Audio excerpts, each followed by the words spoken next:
I really think we're going to get it over the line, but it's up to us. Thank you.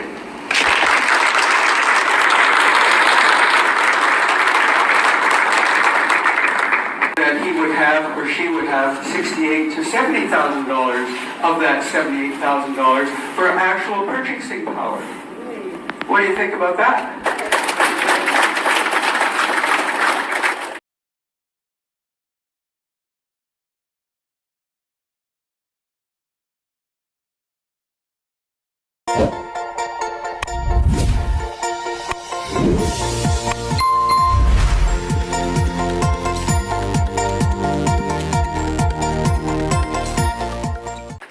Again, my name's Tod Beasley. I'm going to be the host. I'm going to be the moderator today.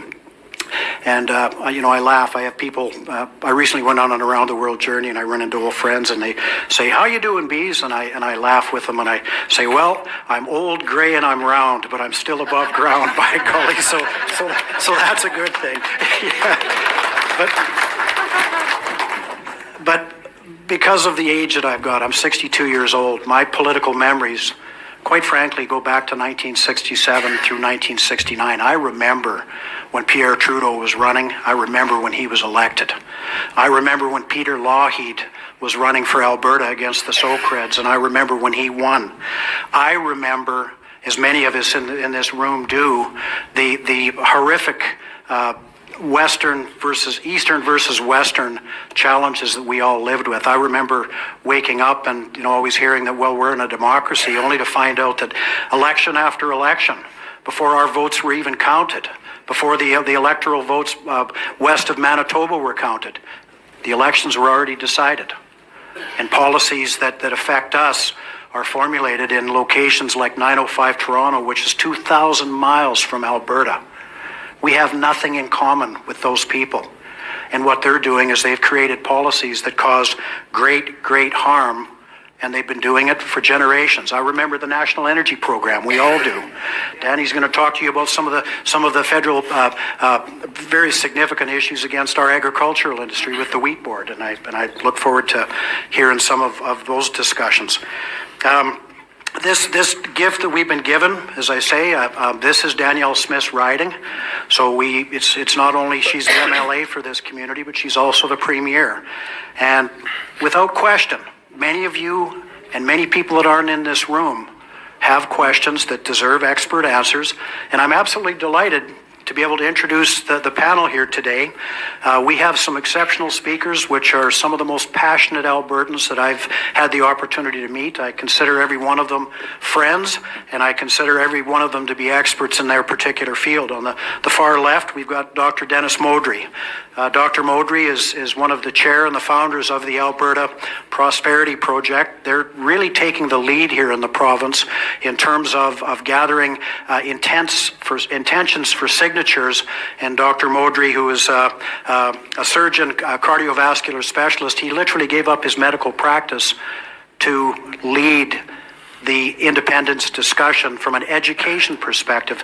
He's had hundreds of speaking engagements throughout the province. So please welcome Dr. Modry. We have Mr. Vince Byfield off to my right, and Vince is an absolutely passionate Albertan. He holds the legacy of the Byfield family, both Link and Ted, and I tell you, we're honored, Vince, to have you here today, and thank you very, very much for that. We have Mr. Michael Wagner, PhD, Dr. Michael Wagner is what we should say.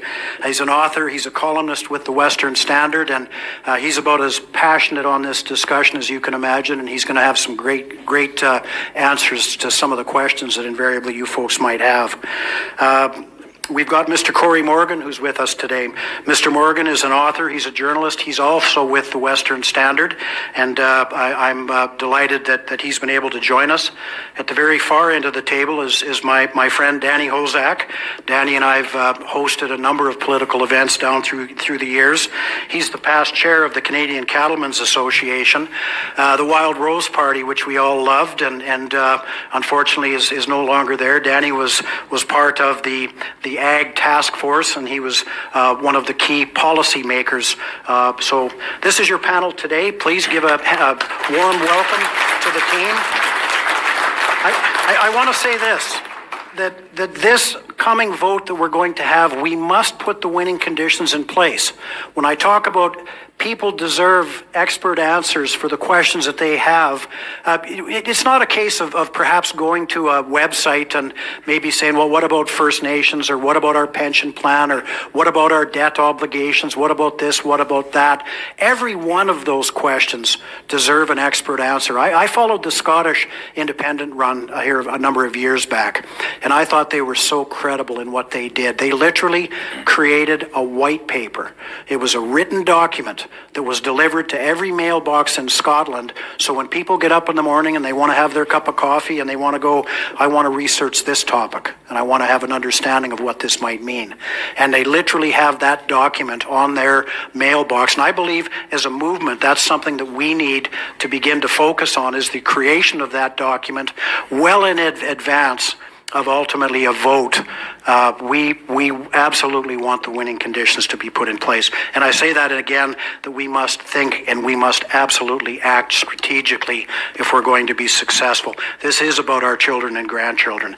I could go on and on and on and on about the oppression that the West has seen since the very beginning, when Canada was formed. In today's National Post, it couldn't have been more perfect timing. Pick up the paper and read the story of Sir John A. Macdonald when Canada was formed and what he put in place. Alberta, Saskatchewan didn't exist at that point in time, but fundamentally, he said, as a part of a foundational condition of the creation of Canada, that the West was ultimately going to serve the East. Shame. And it has been that way forever. We have to ask ourselves, are we prepared to continue to leave that political legacy for our children and grandchildren? You know, let's talk about things. Oppressive policy simply as Bill C-69. Any investment that people want to make in our oil and gas industries or our major industries that supports our communities, that supports our families, that supports our tax base. What does the East do? They form complex draconian barriers which creates uncertainty and it kills investment. It's been projected that there's been $100 billion of investment lost in our part of the world as directly as a result of policies that we have zero influence over. Let's talk about Bill C-48, how they are closing down the ability to ship our hydrocarbon to world markets by banning tanker traffic on the west coast of British Columbia, which is a direct attack to our way of life. The net zero legislation, which Carney appears to be continuing to focus on, that is a direct arrow in the heart of our ability to compete and our ability to prosper. Folks, this has been going on for generations. As I said earlier, I remember the National Energy Program. I get a kick out of some of the young folks in the United Conservative Party that I'm a UCP supporter. I want to make that clear, and I support Danielle. But I get a kick out of some of the press releases that they've put out, how, this has been going on for 10 years, the damage that Justin Trudeau has done. God, look, Pop, this has been going on for generations. This has been going on since the 1960s. If we could go back and talk to our grandparents and great-grandparents, they'd say it's been going on since the 20s and 30s. Literally from the beginning of our nation, this imbalance of political power in our country has led us to this. Above all of that, which I find the most repulsive, is all of them engage in divisive East versus West politics. I never will forget nor forgive Gene Cretin, and I'm saying it the only way that I can. I can't spell it any other way. On the campaign trail, in his best Pepe Le Pew voice, I prefer not to deal with them there people, eh? Referring to the West. And he got elected on that. It's been one thing after another where Eastern politicians will say one thing in the West, they say something entirely different in the East, and it always undermines our way of life. It always undermines our opportunities. And I say simply, for the sake of our children and grandchildren, enough's enough. Let's talk about equalization. We have put $600 billion into equalization over the last 15, 20 years. This is the hypocrisy of Quebec, and I reserve my particular disdain for Quebec society. or the leech of confederation as they're referred, or as Maclean magazine calls them, the most corrupt province in the country. Are you aware during Peter Lougheed's days, they had a tough time financing their hydro? Peter Lougheed, in a very magnanimous nation-building approach, he helped fund through the Alberta Hydrocarbon and our Heritage Fund, he helped fund Quebec Hydro. And what does Quebec do? They throw it back in our face by using their political influence in Parliament to take the hydro economic benefit to the Quebec people completely off the formula for equalization. What do?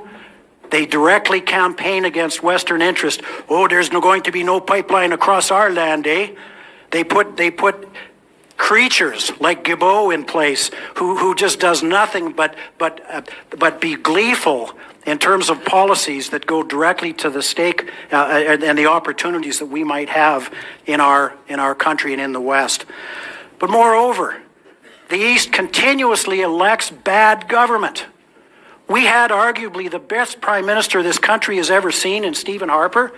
We were the envy of the world. At the 2008 economic meltdown, Canada led the world in the best economic opportunities we possibly could have.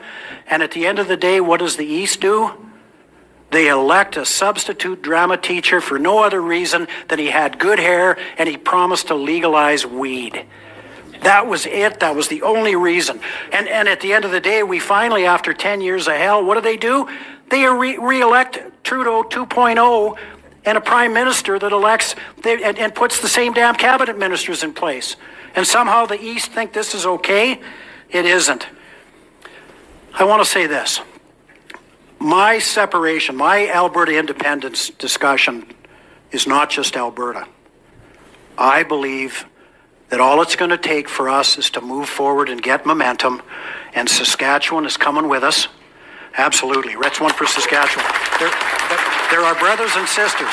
If Saskatchewan comes, Manitoba's coming. They never wanted to be part of this in the first place. The only reason Manitoba was in Confederation was because they sent in the army against Louis Riel. There's a high likelihood that Northern British Columbia is going to come with us in the north. We would instantly become one of the wealthiest per capita jurisdictions on the planet. Our economic opportunities for our children and grandchildren, we're talking Norway wealth. Folks, I made up my mind. I didn't want to be a separatist, but after a lifetime of this confederational dysfunction, I see no way out. There is no fixing this. Anybody that says that we're going to fix all of this, they'll come to the table and they'll act reasonable, not true. I have to say this, as we leave and we begin to build this momentum, nefarious voices are going to be working against us. The CBC is not our friend. They ultimately will spew their propaganda like they always have. They're bought and paid for, thanks Justin and his $600 million. There is those in our society who are very, very comfortable. Arlene Dickinson is one with $100 million or $200 million. She's not fighting for her pension. She's not worrying about where food's going to come from. She's not going to worry about economic opportunity for her children and grandchildren. So it's easy for them to stand up and say, oh, you can't do this or you can't do that. I look at Jason Kenney and I'm horrified by his voice. We all know what we got out of him. He just proved himself to be a smooth talk and say anything BS artist. And at the end of the day, we expect these things. When you stick your head above the water, there's going to be those that want to push you back down underneath the water. And when they do that, you got to ask their motivation. I believe as a society, we need to put that aside. That is not what we need to listen. We need to create a white paper so that everybody has a written document. This is what this means. So that when you go to the voting booth for the day that referendum happens, whatever you decide from an informed perspective. And I know where I stand. That was a little longer than what I meant, or wanted to, so forgive me. You can see I'm about as passionate with this as I can possibly be. Ladies and gentlemen, it's my honor to welcome Dr. Dennis Modry to the podium. As I say, Dr. Modry is the chair of the Alberta Prosperity Project. Please give Dennis a welcome hand. And Dennis, welcome to the stage.